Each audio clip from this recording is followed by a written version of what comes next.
რა საყვარელია ეს ეზო, ნახეთ. მე-19 მიკრორაიონში მე-10 ბინა. არაჩვეულებრივი ეზოა. ისეთი განწყობა შექმნა. გეგონება რაღაც სასწაული ხდება ამ ეზოში. ნახეთ რა ხელოვნურია, ხელოვანია ეს. რა ხელოვანი შექმნა ეს ყველაფერი. იმინა გამაჟღრიალა თელ ტანზე.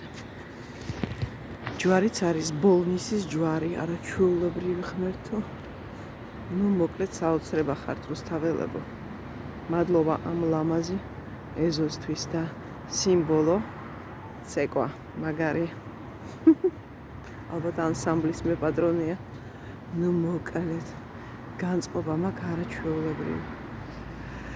ასე რომ სასწაულები ხდება მეგობრებო. და ისეთი შეგრძნება ვიღაცა სახში არ აქვს და ეზოში ჩავა და უკვე განწყობაა შექმნილი.